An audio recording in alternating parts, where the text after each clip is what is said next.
Zapraszamy na wirtualny spacer po wystawie Wrocław 1945-2016, znajdującej się w Centrum Historii Zajezdnia we Wrocławiu. Technologia filmu w 360 stopni sprawia, że możesz oglądać dowolną część ekspozycji. To tu zaczyna się Wrocław. Wspólnie odkrywajmy jego historię. Nasza wystawa główna nazywa się Wrocław 1945-2016. My jednak, aby lepiej zrozumieć losy powojennego Wrocławia, zaczniemy naszą opowieść trochę wcześniej, bo od czasów II Rzeczpospolitej. To właśnie w tym okresie swe dzieciństwo i młodość spędza spora część ludzi, która po wojnie zamieszkuje i odbudowuje Wrocław. Okres dwudziestolecia międzywojennego, który rozpoczął się 11 listopada 1918 roku, a zostaje brutalnie przerwany 1 września 1939, stał przede wszystkim pod znakiem wielkich zmian. Polacy pierwszy raz od 123 lat mogli cieszyć się niepodległością i pomimo licznych trudności, takich jak zniszczenia z czasów I wojny światowej czy wielki kryzys, nasz kraj rozwijał się dynamicznie.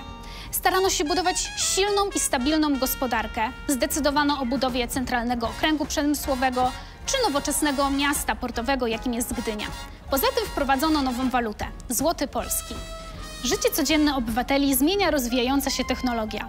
Polskie Radio w 1931 roku uruchomiło najsilniejszy wówczas nadajnik na świecie, obejmujący zasięgiem całą Polskę, dzięki czemu nawet najmniejsze miejscowości miały szybki dostęp do informacji. Okres międzywojenny to także złota era polskiego przemysłu filmowego. Wystarczy wspomnieć o takiej postaci jak wszechstronny aktor Eugeniusz Bodo. Do dziś powszechnie znane są wykonywane przez niego piosenki filmowe, takie jak Już taki jestem zimny drań czy Umówiłem się z nią na 9. Ogromne znaczenie w II RP miała także nauka. Szczególnie wyróżniali się uczeni, skupieni wokół Hugona Steinhausa i Stefana Banacha. Mowa o Lwowskiej Szkole Matematycznej.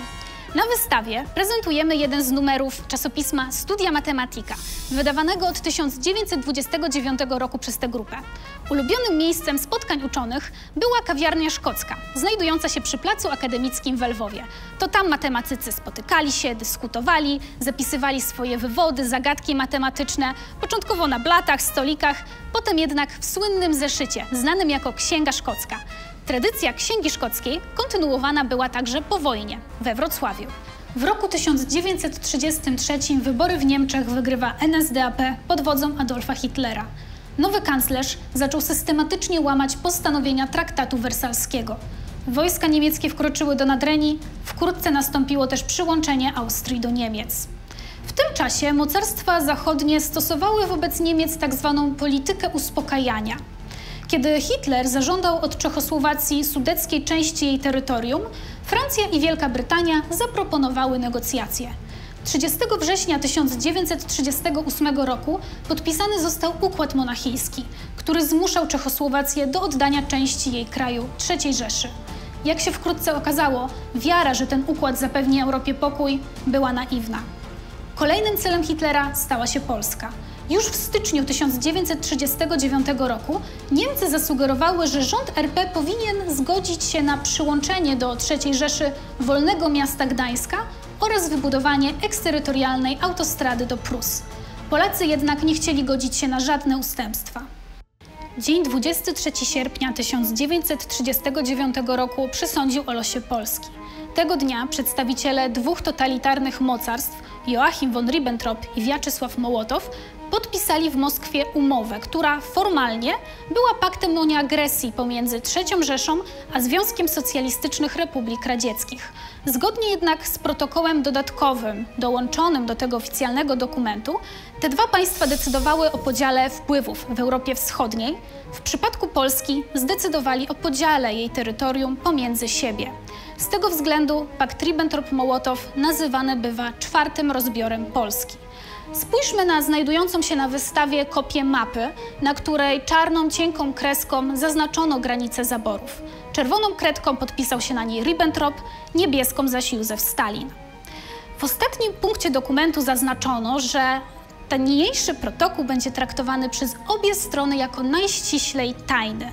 Mimo to o pakcie bardzo szybko dowiedzieli się zachodni alianci Polski.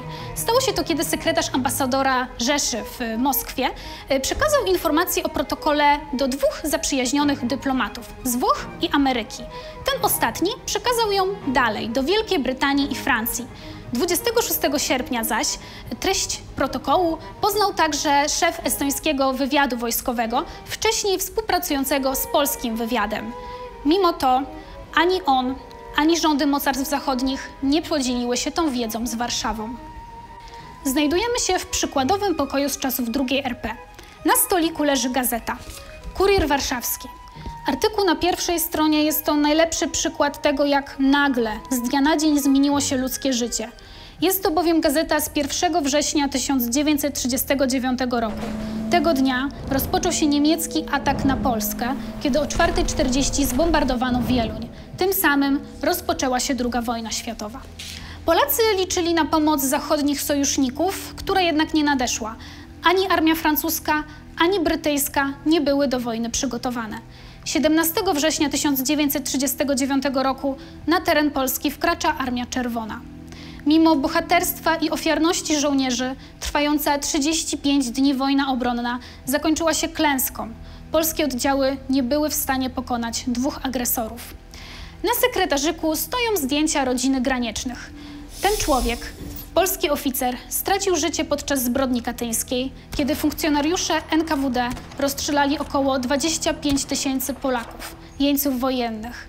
Jest to jeden z wielu przykładów polityki eksterminacji, jaką stosowały wobec ludności dwa totalitarne reżimy – ZSRR i III Rzesza.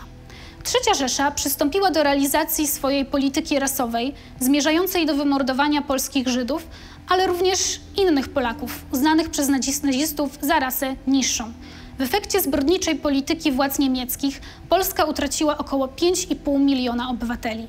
Procentowo zakłada się, że były to największe straty spośród wszystkich państw biorących udział w wojnie. Na 1000 obywateli Polska utraciła ich około 220. Tu na drzwiach namalowany jest znak Polski walczącej, który przypomina nam, że pomimo sytuacji, w jakiej znalazł się nasz kraj, to opór społeczeństwa nie został złamany.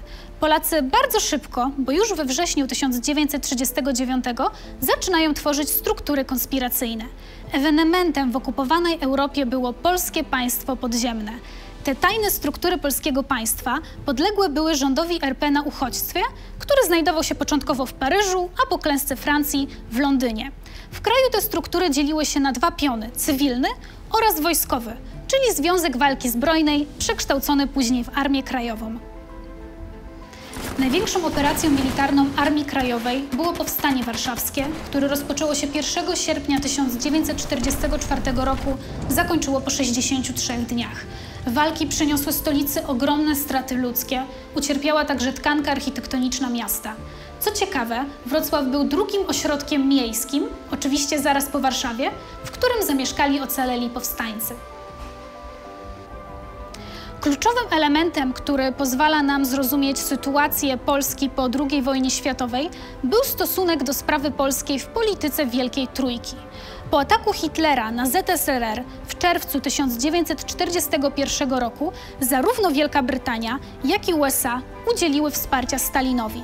Sowiecki dyktator, już jako jeden z przywódców koalicji antyhitlerowskiej, zaczął szukać międzynarodowej akceptacji dla swojego planu wobec nowej Polski, okrojonej z Kresów Wschodnich i zupełnie podporządkowanej ZSRR.